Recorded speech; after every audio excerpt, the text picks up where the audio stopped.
And welcome back. As we jump right into our next programming lesson, we're going to now go ahead and discuss the idea that arrays are actually objects. So just like a variable of one of the class types we've seen, a variable of an array type will actually hold a reference. Arrays are objects, and array types can almost be considered as class types, but somewhat different kinds of class types than what we're actually used to working with. There are two ways that arrays are typically viewed. You can view it as a collection of index variables, or you can view it as a single item whose value is a collection of values of that base type. So let's start first by looking at arrays as a single item. An array can be viewed as a single item whose value is a collection of values of the base type. An array variable names the array as a single item. The following would declare a variable of an array type, so double array A. This variable A can and will contain a single value. The expression new double 10, then we will create an array object and store it in memory. The following assignment statement places a reference to this array object in the variable A. A equals new double 10. Typically, we would of course put this all in one statement. Double array A equals new double 10. Now this of course is taking us back to our conversation of arrays as objects. You'll notice that this is almost the exact same way that we view objects of a class type.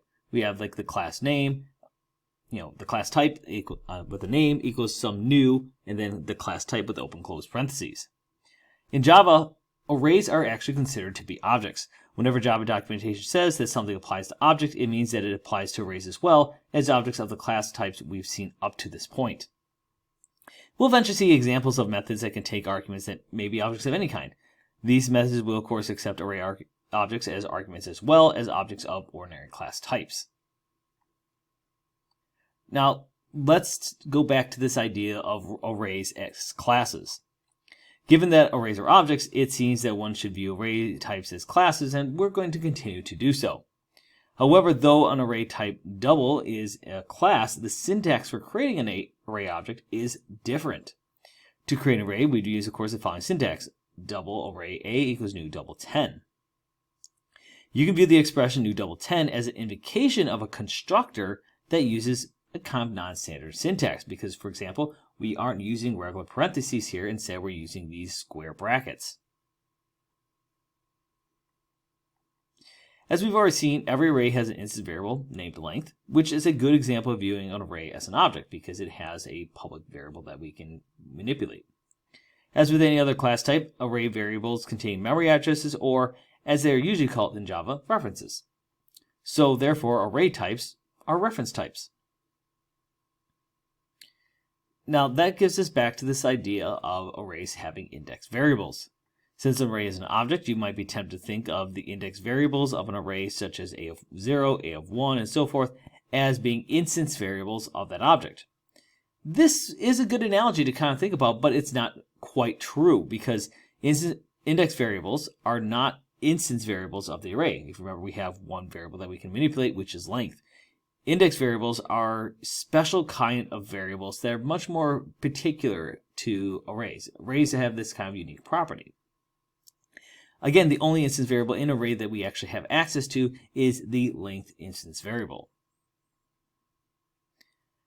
Now, remember we talked about at the beginning that arrays are collections? Well, an array object is simply just a collection of items of that base type, whether that is int, whether that is double, whether that is string, whether that is a person.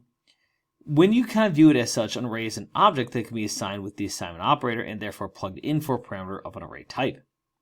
Because an array type is also a reference type, the behaviors of arrays with respect to assignment operators, equals, and parameter passing mechanisms are the same as what we've already prescribed for classes. Now there is a pitfall to kind of be in mind though with arrays, and that is using a class base type. The base type of an array, of course, as we mentioned, can be any type, including a class type. It can be primitive type, it can be class type.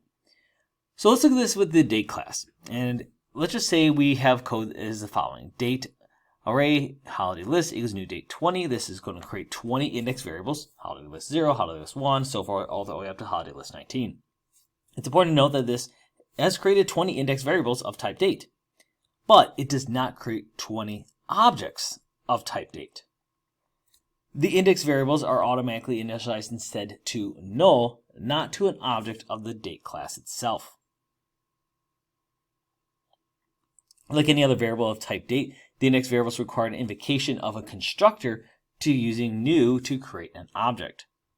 One way, of course, to complete the initialization of the array would be to do a loop as follows. So I could say date holiday list equals new date 20, for int I equals 0, I is less than holiday list dot length, I plus plus, holiday list of I equals new date.